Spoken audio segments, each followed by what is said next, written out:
시청자 여러분 안녕하십니까? 4월 3일 굿모닝 MBN 시작합니다. 먼저 오늘의 주요 뉴스입니다. 어제 하루 전국에서 34건의 산불이 발생해 올해 들어 하루 동안 가장 많은 산불이었습니다. 충남 지역의 산불이 심각했는데 홍성과 당진, 대전 보령 등에선 밤샘 진화 작업이 이어졌습니다.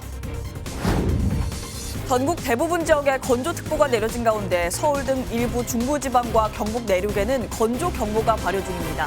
충청과 남부지방은 순간 풍속, 초속 15m 이상의 강한 바람이 예상돼 불씨 관리에 더욱 신경을 쓰셔야겠고 내일 늦은 오후부터는 제주를 시작으로 전국에 대기를 적셔줄 단비가 내려질 전망입니다. 오늘부터 사흘 동안 국회의 대정부 질문이 진행됩니다. 윤석열 대통령의 첫 거부권 행사가 될 것으로 보이는 양곡법 개정안과 한일 정상회담 등을 둘러싸고 여야의 충돌이 예상됩니다. 서울 강남주택가에서 여성을 납치해 살해한 혐의를 받는 피의자 3명에 대한 구속 여부가 결정됩니다. 부동산 개발 금융 관련 회사에서 근무하는 피해자의 금전을 노리고 범행을 한 것으로 알려진 가운데 피해자 가족이 이번 범죄에 연루됐을 가능성은 물론 공범 여부도 집중 수사한다는 방침입니다. 러시아 제2도시인 상트페테르부르크의 한 카페에서 강력 폭약인 TNT를 쓴 것으로 추정되는 폭발 사고가 발생해 한 명이 숨지고 25명이 부상했습니다. 사고로 사망한 사람이 러시아의 군사 블로거로 러시아 국가수사위원회는 사망을 사고가 아닌 살인 사건으로 규정하고 있습니다. 주말인 어제부터 산불 연기가 전국을 휘감고 있습니다. 건조한 날씨 속에 전국 34곳에서 산불이 발생했는데요. 서울에서는 인왕산 화재로 사람들이 대피했고 충남 홍성 화재는 여전히 진행 중입니다. 첫 소식 김세희 기자입니다.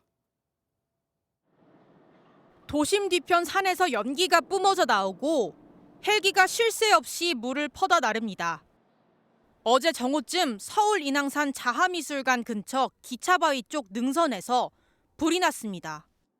소방당국은 낮 12시 51분 대응 2단계를 발령했고 연기가 홍제동 개미마을 등 주택가로 확산해 120가구 주민들이 대피했습니다. 연기가 저기 올라왔어요.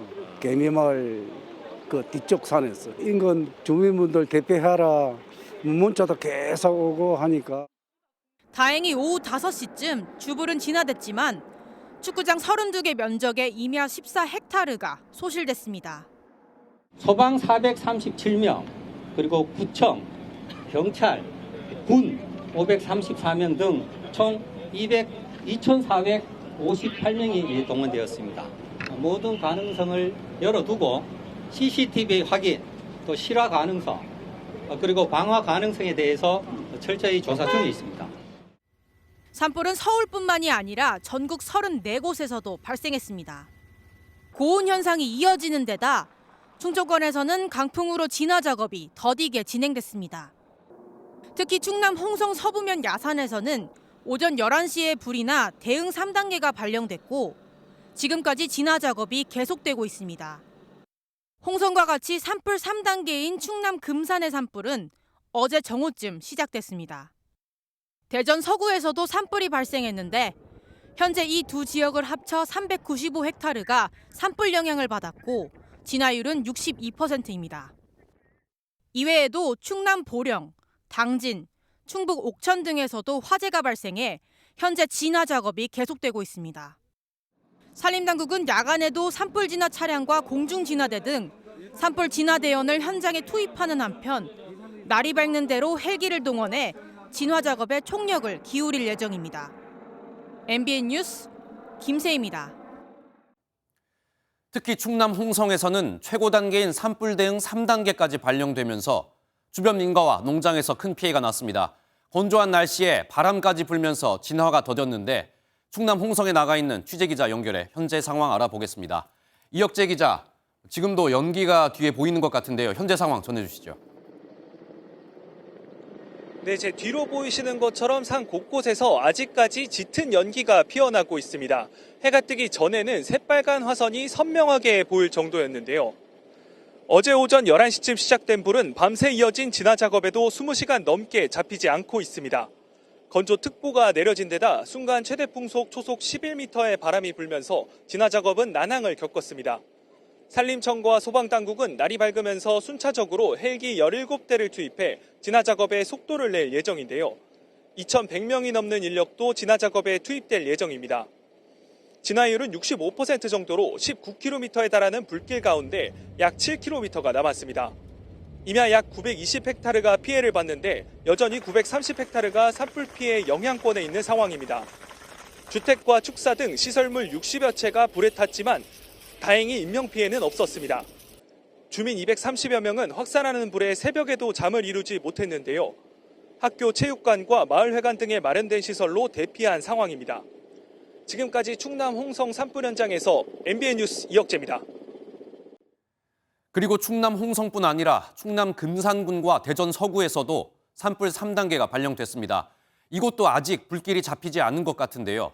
현장 연결해 산불 상황 알아보겠습니다. 윤기란 기자, 현장 소식 전해주시죠. 네, 산불 지휘, 진화 지휘본부가 꾸려진 대전 기성중학교에 나와 있습니다. 홍성과 마찬가지로 산불 대응 3단계가 발령된 충남 금산군과 대전 서구의 산불 진화율은 오늘 5시 기준 62%입니다. 산불 영향구역은 369헥타르에 달하는 것으로 파악되고 있는데요. 산림당국은 어제 해가 지기 전까지 헬기 11대를 비롯해 산불 진화 장비 1,800여 개와 진화 인력 3,800여 명을 투입해 총력 진화에 나섰습니다. 하지만 이 지역에 건조 경보가 내려진 데다 최대 초속 10m의 강풍까지 불면서 불길이 쉽게 잡히지 않았는데요. 밤사이 방화선을 구축하고 화재 확산을 막는 데 집중한 산림당국은 해가 지며 철수한 헬기도 조금 전인 6시 20분부터 다시 투입하며 본격적인 진화 작업을 재개했습니다. 현재까지 산불로 인명피해는 없지만 민가 한 채와 암자 한 동이 불에 탄 상황입니다. 금산군에선 인근 주민 65명이 혹시 모를 사고에 대비해 인근 경로당으로 대피했고, 대전 서구에서는 주민은 물론 화재 현장 주변 요양원과 장애인 시설 등에서 900명이 이곳 기성중학교와 복지회관, 교회 등으로 대피했습니다.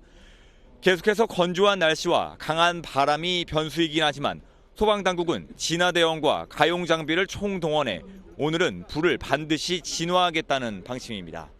지금까지 대전 기성중학교에서 MBN 뉴스 윤기란입니다. 연일 초여름을 방불케 하는 날씨가 이어지고 있습니다. 오늘도 고온 현상이 나타나겠고 대기가 건조해서 급심한 건조기가 이어지겠습니다. 김다영 캐스터 자세한 날씨 전해주시죠. 네, 주말에 이어 오늘도 초여름에 가까운 날씨를 보이겠습니다. 오늘 서울의 낮 기온 27도까지 오르면서 올봄 들어 가장 따뜻하겠고요. 이번 고온 현상은 내일부터 글피 사이 전국에 비가 내리면서 한풀 꺾이겠습니다. 연일 고온 건조한 날씨에 바람까지 강하게 불어 화재 사고가 잇따르고 있습니다. 비가 내리기 전 오늘까지가 산불 위험의 최대 고비가 될 텐데요.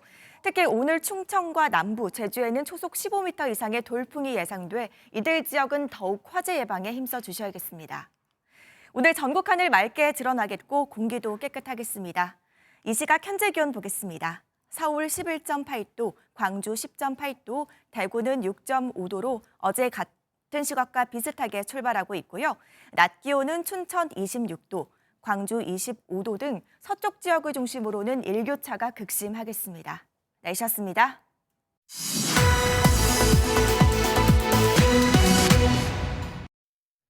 최근 왜 이렇게 산불이 많이 발생하고 있는지 사회부 이상엽 기자와 자세히 알아보겠습니다. 어서 오십시오.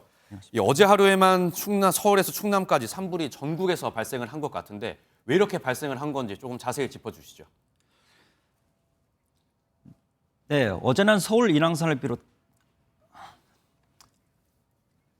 전국 34곳에서 산불이 발생했습니다.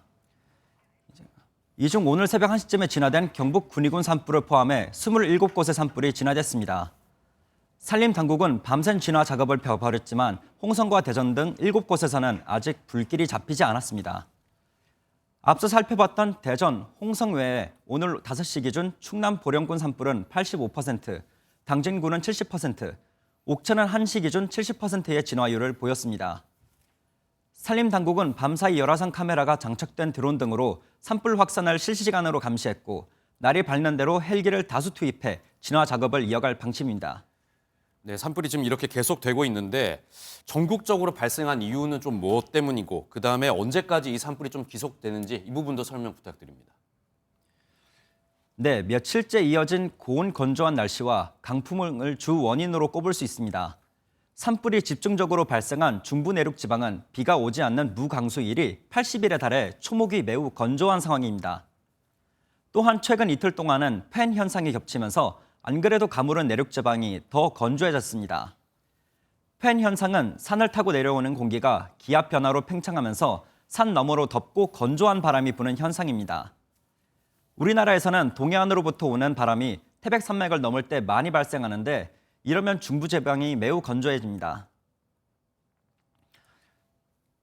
전국적으로 건조한 날씨가 지속하자 산림청에서는 지난달 30일부터 제주를 제외하고는 전국에 산불 경보 경계를 내렸습니다.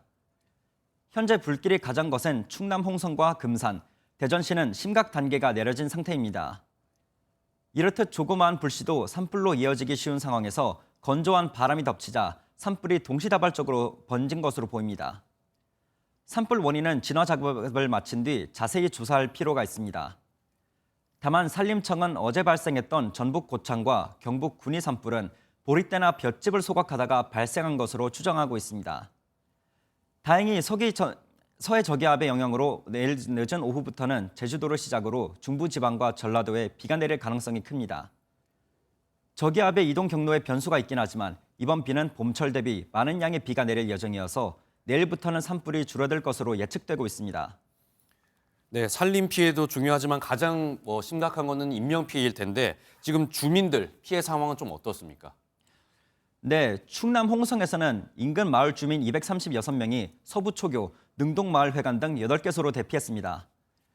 홍성 서부면 서부초등학교 등 3곳은 오늘 휴교도 결정됐는데요.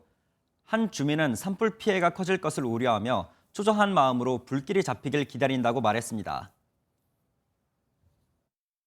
그래도 되게 착잡하네요. 지금 가족이 다 온 것도 아니고 2명 정도 남아서 거기서 상황 보고 있는데 또 너무 악화되면은 피해가 더 커지는 거니까 빨리 불도 꺼지고 좀 했으면 좋겠습니다. 대전 지역에서도 마을 주민 873명이 인근 산직 경로당 등의 대시설로 대피했고 불이 꺼지기만을 기도하고 있습니다.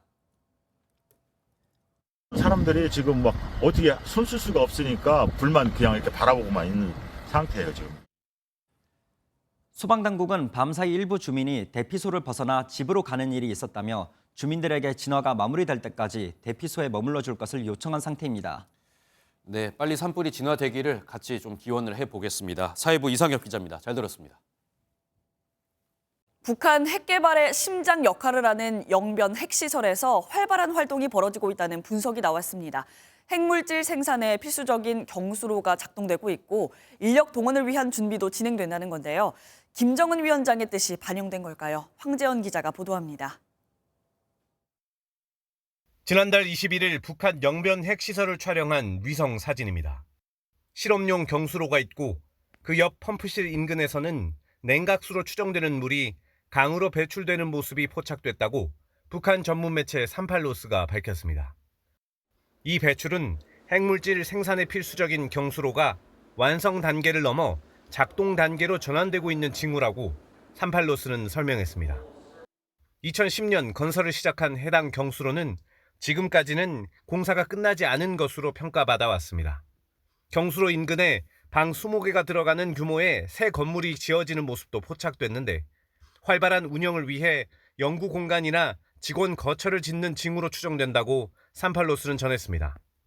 이런 움직임은 김정은 북한 국무위원장이 지난달 27일 핵무기 대량 생산을 지시한 것과 연관돼 있다는 분석이 나옵니다.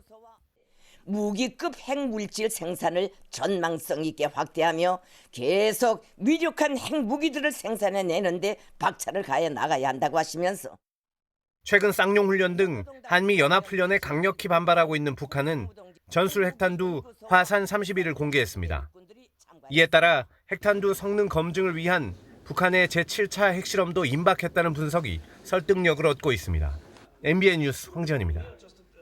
오늘부터 한미일 3국이 해상훈련을 진행하는 것으로 전해졌습니다. 이번 훈련엔 지난달 28일에 입항한 미국의 핵추진 항공모함 니미츠함도 참가하는 것으로 알려졌는데 북한의 추가 도발 가능성이 우려됩니다. 강영호 기자의 보도입니다. 함재기 수십여 대를 실은 항공모함이 항구로 들어섭니다. 떠다니는 군사 기지로 불리는 미국의 핵 추진 항공모함 니미츠함이 지난달 28일 부산 작전기지로 들어오는 모습입니다. 오늘부터 한미일 3국이 니미츠호가 참가하는 해상훈련에 돌입하는 것으로 전해졌습니다. 오늘은 대잠수함전 훈련, 내일은 수색구조 훈련을 진행하는 것으로 완료였습니다. 이번 한미일 훈련은 지난해 10월 이후 이례적으로 6개월 만에 진행되는데 최근 잇따른 북한의 도발 위협에 대한 대응 차원으로 보입니다. 지난달 20일부터 진행된 한미해병대의 연합상륙훈련인 쌍용훈련은 오늘 종료되는 가운데 북한의 추가 도발 가능성도 점쳐지고 있습니다. 선전 매체를 통해 연일 한미 연합훈련을 비난하고 있는 북한은 핵무기를 언급하며 대남 위협을 이어갔습니다. 미국과 그 추정머리들은 저들이 상대하는 국가가 실제 있어서 핵 공격력을 갖추고 있다는 사실, 그리고 빈말을 모르는 우리 인민과 군대의 특질을 절대로 잊지 말아야 한다. 북한이 지난해 12월 탄도미사일을 발사하며 이번 달까지 준비를 마치겠다고 예고한 군사정찰위성 발사를 감행할 수 있다는 전망도 나옵니다. MBN 뉴스 강영호입니다. 오늘부터 시작되는 대정부 질문을 앞두고 여야는 휴일에도 후쿠시마 농수산물 수입 논란을 두고 공방을 벌였습니다. 국민의힘이 야당은 방사능 괴담을 유포하며 국론 분열을 노린다고 하자 민주당은 당당하다면 한일 정상회담 당시 어떤 이야기가 오갔는지 국정조사에 임하라고 맞섰습니다. 노태현 기자입니다. 더불어민주당 의원들이 오염수 방류 문제와 관련해 이번 주 후쿠시마 방문을 추진하는 것을 두고 여야가 난타전을 이어갔습니다. 국민의힘은 민주당이 국론 분열을 위해 방사능 괴담을 유포해 국민 불안을 키우고 있다고 목소리를 높였습니다. 그러면서 대외교를 두고 국정조사를 추진하는 건 민생을 도외시하고 조작과 선동으로 정쟁만 일삼는 행위라고 비판했습니다. 국제 관리에도 어긋날 뿐 아니라 가능하지도 않은 것을 가지고 계속 선동만 일삼는 민주당이야말로 정말 민생은 내팽개 치고 정쟁만 일삼는. 민주당은 괴담 운운하며 협박하지 말고 당당하게 국정조사에 임하라고 맞받았습니다. 국회의원이 직접 후쿠시마를 방문해 우려되는 부분을 확인하는 게 문제냐며 국민은 한일 정상 간 어떤 얘기가 오갔는지 분명하게 알고 싶어 한다고 주장했습니다. 후쿠시마 농산물 수입과 일본의 오염수 방류 문제에 대한 국민적 우려와 관심이 큽니다. 그런데도 국민의힘은 괴담 운운하며 야당과 국민을 겁박하려 하고 있습니다. 대정부 질문 첫날인 오늘 정치, 외교, 통일, 안보 분야 질의에서도 한일 정상회담과 대통령실 안보라인 교체 등에 대한 집중 공세가 예상됩니다. MBN 뉴스 노태현입니다. 서울 도심 한복판에서 40대 여성을 납치하고 살해한 피의자 3명의 구속영장 심사가 오늘 진행됩니다. 슬픔과 충격에 빠진 유족들은 장례를 진행 중인데 사건의 전말이 드러날지 주목됩니다. 김문영 기자가 보도합니다. 서울 강남에서 납치 살해된 40대 여성 A씨의 빈소는 대전의 한 장례식장에 차려졌습니다.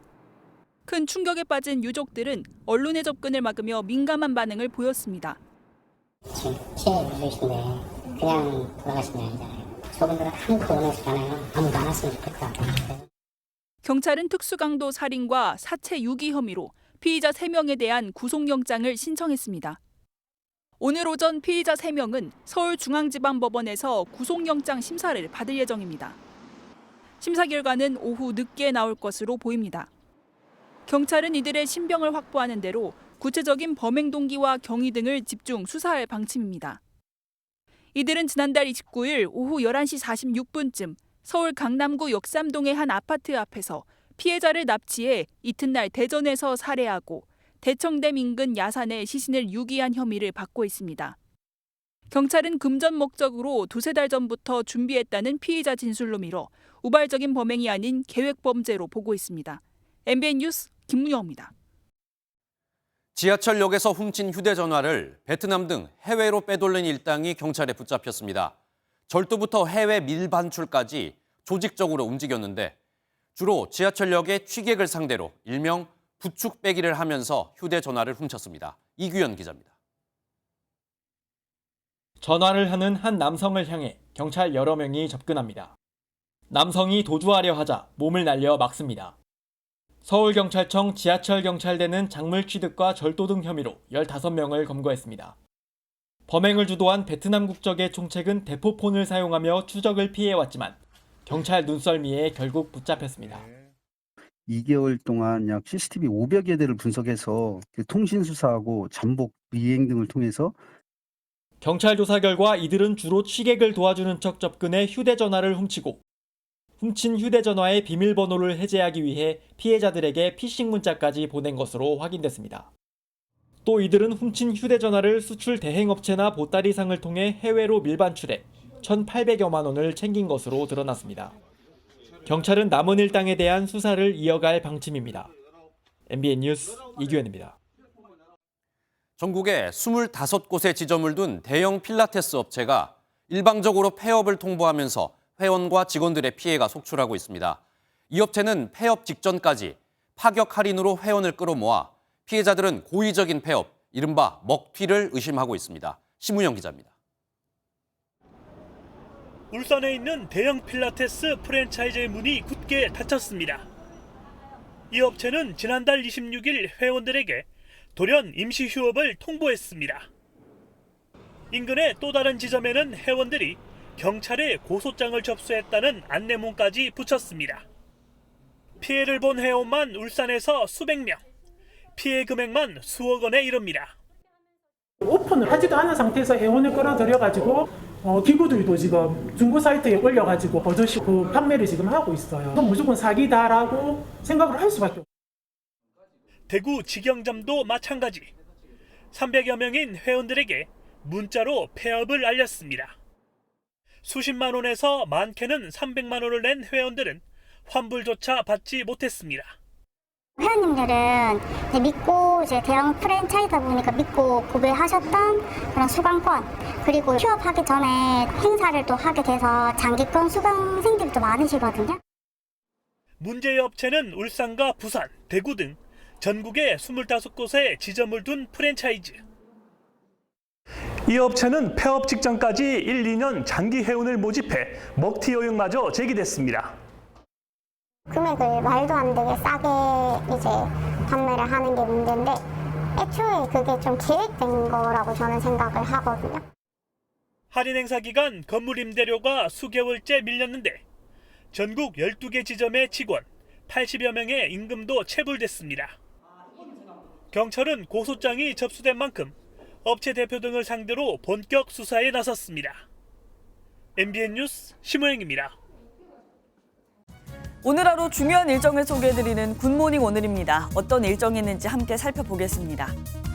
오늘부터 사흘간 국회 대정부 질문이 시행됩니다. 오늘은 정치, 외교, 통일, 안보 분야로 윤석열 정부 대일 외교와 후쿠시마 농수산물 수입 논란, 대통령실 안보라인 교체 등을 놓고 여야가 공방을 벌일 것으로 예상됩니다. 제75주년 4.3 희생자 추념식이 오전 10시 제주 4.3 평화공원 위령재단 추념 광장에서 거행됩니다. 코로나19 사회적 거리두기가 해제돼 3년 만에 고령 유족과 생존 희생자, 도민 등 15,000여 명이 참석할 예정입니다. 대형마트들이 최근 매장 관리 비용 부담을 줄이기 위해 야간 영업시간을 단축하는 가운데 이마트가 오늘부터 전국 점포의 영업 종료 시간을 앞당깁니다. 종전 오후 11시 매장은 오후 10시 반, 나머지 점포는 오후 10시로 30분씩 빨라집니다. 한국토지주택공사가 청년 신혼부부 매입 임대주택 4,416호에 대한 청약 접수를 진행합니다. 무주택 청년과 신혼부부 등에게 도심 내 신축 또는 기존 주택을 매입해 시세보다 싼 임대료로 공급합니다. 얼마 전 정부와 여당은 2분기 가스와 전기 요금을 동결하기로 했습니다. 산업부는 에너지 기관장들과 주말 긴급 회의를 가질 예정이었는데 이 회의가 시작 직전 돌연 취소됐습니다. 에너지 요금을 올리기도 안 올리기도 어려운 상황이 이어지고 있습니다. 배준우 기자가 보도합니다. 산업통상자원부는 요금 인상 발표가 보류되자 어제 오후 한국전력, 가스공사 사장단과 경영상황 긴급 점검 회의를 할 예정이었습니다. 사전에 배포한 보도자료에선 한전이 누적된 적자로 내년에 법정 사채 발행 한도를 초과할 우려가 있고 가스공사 역시 연말 미수금이 12조 9천억 원에 달한다며 에너지 공급망 위기와 요금 인상의 불가피성을 강조했습니다. 하지만 산업부는 예정 시간 1시간 전 회의를 돌연 취소했습니다. 공식적으론 공기업의 자구 노력과 시장 상황 등 종합적인 점검에 시간이 소요돼 연기하기로 했다고 밝혔는데 이틀 전 당정협의회에서 여권이 요금 인상에 반대 입장을 분명히 한 데다 국민들의 반발 여론을 의식한 것으로 풀이됩니다. 에너지 가격 인상은 국민에게 많은 부담을 주고 있기 때문에 한전과 같은 곳에서 할 수 있는 자구책을 먼저 강구하는 것이 우선적 과제가 아닌가 했습니다. 이번 달 너무 많이 나와서 그 도시가스에 문의를 해보니까 거의 뭐 40% 정도가 인상이 돼서 더 올리는 거는 조금 지금 상황에서는 조금 부담스러울 수 있을 것 같아요. 에너지 공기업의 재무 상태 악화를 우려하는 산업부와 공공요금 속도 조절을 주문하는 여당 사이의 엇박자 속에 혼란이 가중되고 있습니다. MBN 뉴스 배준우입니다. 지난달 대규모 감산에 합의한 오펙 플러스 소속 주요 산유국들이 자발적인 추가 감산을 예고했습니다. 사우디아라비아는 국제 원유 시장의 안정을 위해 다음 달부터 원유 생산량을 하루 50만 배럴 감산할 것이라고 밝혔습니다. 아랍에미리트와 러시아, 이라크 등도 자발적 감산에 동참했는데 산유국들의 추가 감산량을 합하면 하루 116만 배럴에 달할 것으로 보입니다. 2030년 엑스포 유치를 위해 노력하고 있는 부산이 운명의 한 주를 맞았습니다. 엑스포 실사단이 개최지로서의 부산을 평가하기 위해 방문하는데요. 윤석열 대통령도 충분한 노력을 기울이겠다고 밝혔습니다. 이규옥 기자가 보도합니다. 부산 엑스포 유치 준비에 한창인 부산에 슈퍼위크가 찾아왔습니다. 엑스포의 유치 역량과 준비 상황들을 평가하는 국제 박람회 기구 BIE 실사단이 방한한 겁니다. 어제 인천공항을 통해 입국했는데 박형준 부산시장이 직접 공항까지 달려가 맞이했습니다. 지금까지 우리가 열과 성을 다해 준비해온 모든 것들을 자신 있게 보여주고 부산의 확고한 유치 의지를 확인시켜 드릴 것입니다. 8명의 실사단은 오늘 한덕수 국무총리, 박진 외교부 장관, 이창양 산업통상자원부 장관 등을 만나는데 정부 관계자는 사실상 국빈에 준하는 예우라고 평가했습니다. 그만큼 우리 정부가 박람회 유치에 총력을 다하고 있다는 의미입니다. 대통령실 관계자는 윤 대통령이 대통령으로서 합당하다고 생각하는 그 이상으로 충분한 역할을 할 것으로 예상한다고 밝혔습니다.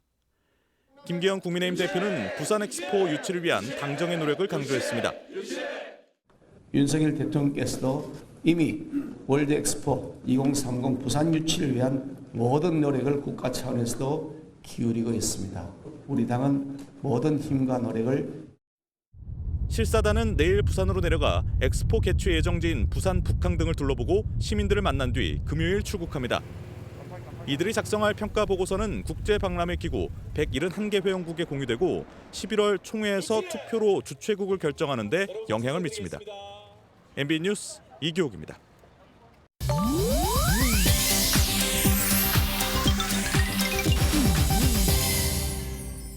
인터넷에 화제가 되는 소식들을 모아 전해드리는 인터넷 와글와글입니다.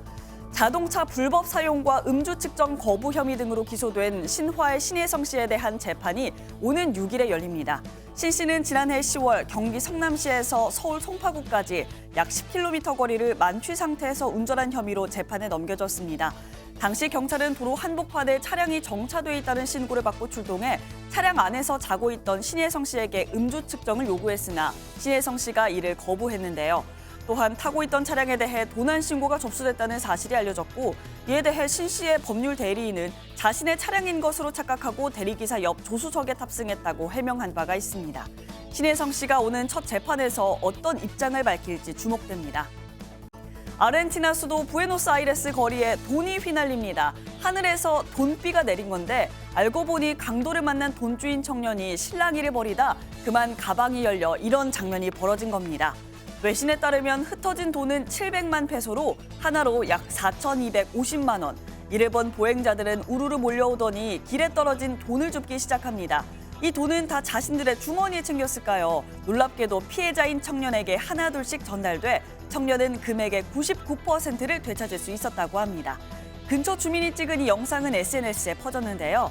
누리꾼들은 아르헨티나가 물가가 102%나 오를 정도로 경제 위기를 겪고 있는 상황인데도 피해자를 도운 따뜻한 시민들의 마음에 희망을 봤다는 반응입니다. 멕시코 상공을 비행하던 열기구가 불길에 휩싸였습니다. 외신에 따르면 지난 1일 유적지인 테오티우아칸 상공을 비행하던 열기구 화재로 2명이 숨지고 1명이 부상을 입었습니다. SNS에 관광객들이 촬영한 영상을 보면 공중에 떠 있는 열기구는 승객이 탑승하는 바스켓 부분까지 불이 붙어 있는 모습인데요. 테오티우아칸은 아메리카 대륙에서 가장 큰 피라미드 유적이 있는 곳으로 관광객들이 열기구를 타고 유적지 일대를 구경한다고 하는데요. 화재의 원인과 사상자 수는 아직 밝혀지지 않은 가운데 관광객들이 큰 충격을 받았을 것 같네요. 인터넷 와글와글이었습니다. 완연한 봄기움이 절정을 이뤘죠. 따뜻하다 못해 덥기까지 했는데 실제로 어제 서울 낮 기온이 27도까지 올랐다고 합니다. 전국 꽃 축제장과 유원지마다 상춘객들로 북적였습니다. 전민석 기자입니다. 봄 햇살 아래 벚꽃잎과 비눗방울이 함께 흩날립니다. 갑작스레 기온이 올라가며 옷차림은 한결 가벼워졌습니다. 오늘 덥기도 덥고 날씨도 좋아서 엄마랑 아빠랑 같이 왔어요. 어린이 대공원을 탈출했다 돌아온 얼룩말 세로는 관심을 한몸에 받았습니다. 전국 벚꽃 명소도 온종일 북적였습니다. 어제 오늘 날씨가 굉장히 따뜻해지고 좀 덥다고 느낄 정도로 지금 날씨가 되게 좋은데 그래서 지금 벚꽃 구경하러 저희가 왔고요. 너무 따뜻한 나머지 대구와 같은 남부에서는 이르게 핀 벚꽃이 지고 있어 아쉬움을 자아내기도 합니다. 벚꽃이 너무 일찍 져서 아쉬운데 그래도 날씨가 너무 좋아서 산책 잘하고 갈 것 같아요. 오늘도 서울 낮 기온이 27도까지 오르는 등 초여름 날씨가 이어지다 화요일부터는 제주도를 시작으로 전국에 비가 내리면서 더위가 한풀 꺾이겠습니다. MBN 뉴스 전민석입니다. 예년보다 일찍 만개한 벚꽃에 집에 있기 아까운 날씨죠. 봄 나들이객들이 부쩍 늘면서 소비도 덩달아 늘었습니다. 한강 둔치의 편의점에선 라면을 먹기 위한 줄이 늘어서고 또 돗자리 매출도 크게 늘었습니다. 유승호 기자가 그 현장을 다녀왔습니다. 벚꽃이 한창 핀 여의도 윤중로 인근 한강공원 주차장입니다. 이른 아침부터 차가 몰리더니 금세 만차 푯말이 세워졌습니다. 많은 인파가 몰리면서 주변 편의점에서는 나들이용 제품 매대를 매장 밖에 마련했습니다. 평소보다 3배에서 4배 많은 물량인데도 금방 소진됩니다. 벚꽃 축제 기간에 맞춰 충분한 상품 재고를 확보하는 등 판매 준비에 만전을 기하고 있습니다.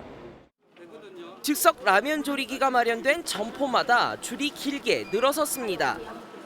실제로 한강변과 여의도 주변 편의점의 품목별 매출은 지난해보다 간편식과 즉석 라면이 5배에서 6배, 돗자리는 13배나 늘었습니다. 4년 만에 실외 마스크 착용 의무가 해제된 데다 이른 봄꽃떡까지 톡톡히 본 셈입니다. 그늘 아래로 이미 자리를 잡으셔가지고 줄이 너무 길어서 좀 기다리는데 힘든 느낌이었어요. 다만 인파가 한 번에 몰리면서 곳곳에 정돈되지 않은 현장과 남은 쓰레기는 눈살을 찌푸리게 하고 있습니다. MBN 뉴스 유승호입니다.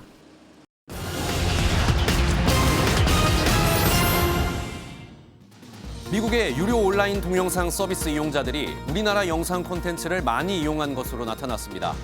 미국의 OTT 이용자들의 43.1%가 한국 콘텐츠를 이용해 봤다고 답했는데요.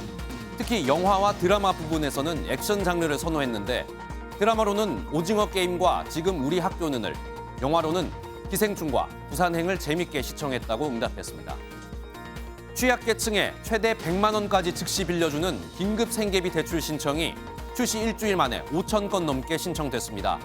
지난 27일 시작한 긴급 생계비 대출 5,700건의 상담이 진행돼 그중 약 5,500건이 실행됐습니다. 평균 대출 금액은 64만 원 수준으로 총 금액은 35억 원을 넘어섰습니다. 또 채무조정 상담 신청이 2,200여 건, 복지 연계 약 1,300건 등의 상담이 지원됐습니다. 전세 피해 임차인들이 오늘부터 전국 광역시청과 도청에서 전세 피해 확인서를 발급받을 수 있습니다. 전세 피해 확인서는 계약 종료 후 1개월이 지났는데도 보증금을 돌려받지 못했다는 것을 증명하는 서류로 이사할 때 전세 피해 확인서를 내면 은행에 저금리로 전세 대출을 받을 수 있습니다. 또 긴급 주거 지원을 신청하면 주변 시세의 30% 수준의 임대료만 내고 공공임대주택을 임시 거처로 제공받을 수 있습니다. 굿모닝 경제였습니다. 글로벌 금융위기가 확산하면서 우리 은행들은 안전한지 걱정하는 사람들이 늘고 있죠. 금융지주 회장 선임이 모두 마무리되기 무섭게 금융당국이 은행들의 긴장을 촉구했습니다. 시장 안정을 위해 노력해달라는 정부의 당부에 금융지주 회장들은 사회적 책임을 다하겠다며 입을 모았습니다. 이현재 기자의 보도입니다. 김주현 금융위원장과 이복현 금융감독원장 그리고 금융지주 회장들이 마주 앉았습니다.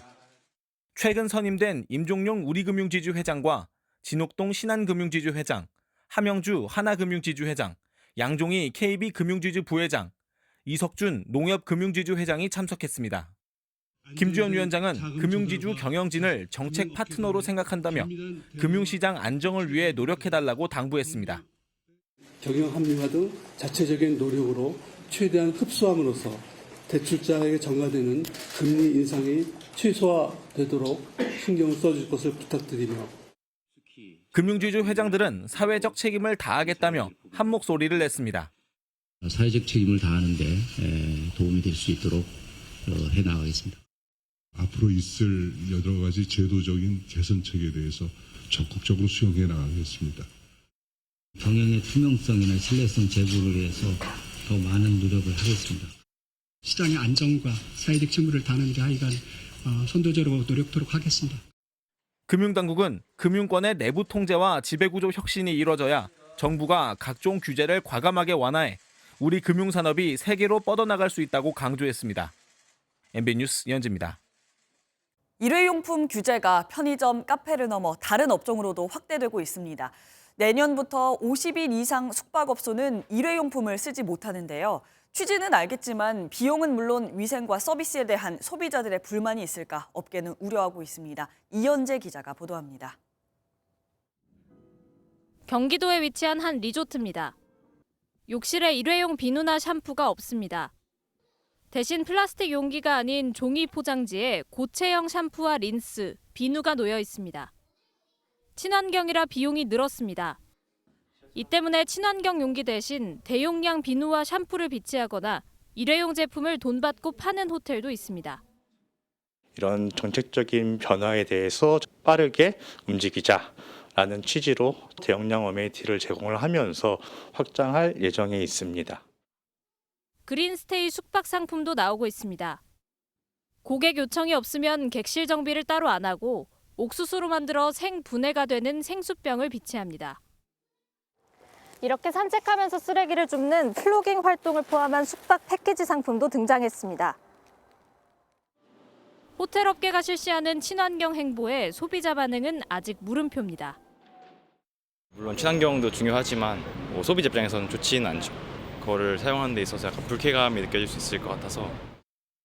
소비자 선택권을 보장해야 한다는 목소리도 나옵니다. 고객 측면에서는 당연히 아쉬운 점이 있을 수밖에 없을 것 같고요.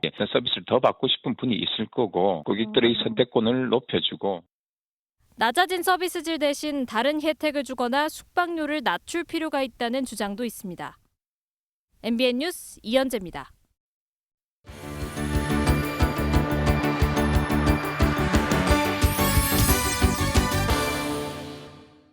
굿모닝 월드입니다. 지축을 올리며 수레를 끄는 모습에 무슨 영화 촬영 중인가 싶은데 자세히 보니 수레를 끄는 게 말도 아니고 소입니다. 나름대로 치열한 경주 중이라고요? 한보대합니다. 사람을 태운 채 힘차게 수레를 끄는 흰 소들. 말이 아닌 소가 끄는 수레로 경주를 펼치는 모습이 굉장히 이색적인데요. 속도가 충분히 날까 싶은데 박진감만큼은 마치 영화 배너를 방불케 합니다. 소 경주 대회는 캄보디아의 신년 축하 전통 중 하나인데요. 코로나19 이후 올해 재개되면서 관광객 유치를 위해 더 큰 경기장에서 열렸다고 합니다. 39명의 참가자가 치열한 레이스를 펼쳤는데요. 32살 청년이 2년 만에 열린 대회 우승컵을 가져가면서 기쁨을 만끽했습니다. 첫 초승달부터 약 한 달간 금식하는 이슬람의 라마단. 한 달 내내 쫄쫄 굶어야 하나 오해하는 분들도 계신데 이분들도 해 지면 먹는답니다. 심지어 아주 달콤한 음식들을 즐긴다고요?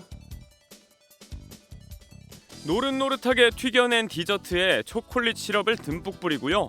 꽈배기가 생각나는 납작한 튀김은 시럽에 푹 절입니다. 반죽하고 굽고 튀기고 온갖 종류의 달달한 먹을거리가 가득한데요. 라마단 기간에 즐기는 아랍 전통 디저트들입니다. 해가 떠 있는 동안에 단식이 끝나고 저녁엔 달콤한 디저트를 먹는다고 하는데요. 하나같이 당도가 높아 기력 회복과 열량 보충에 그만이라고요. 심지어 라마단 중에만 먹을 수 있는 것도 있어서 일부러 이 라마단을 기다리는 사람도 있을 정도라고 하네요. 4월 1일, 우리에겐 만우절로 친숙하고 또 한창 봄꽃 보며 설레는 시기죠. 설도 한참 지난 이때 새해를 맞은 사람들이 있습니다. 이라크 북부는 지금 새해 맞이 아키투 축제가 한창입니다. 전통 의상을 입은 채 손을 맞잡고 춤을 추는 사람들. 흥겨운 음악에 한바탕 칼군무가 펼쳐집니다. 이라크 북부 지역에서 열리고 있는 아키투 축제 현장입니다. 아시리아 달력에선 보리를 파종하는 매해 4월 1일을 새해 첫날로 여겼는데요. 이를 기념하기 위해 이 지역 아시리아인들이 모여 여는 봄맞이 축제이자 설날 행사가 바로 아키투입니다.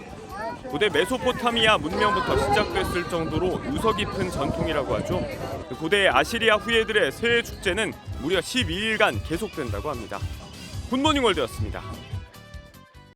러시아 제2도시인 상트페테르부르크의 한 카페에서 폭발 사고가 일어나 1명이 숨지고 25명이 다쳤습니다. 러시아 당국은 우크라이나 전쟁을 지지해온 유명 군사 블로거를 노린 테러일 가능성에 무게를 두고 있습니다. 서영수 기자의 보도입니다.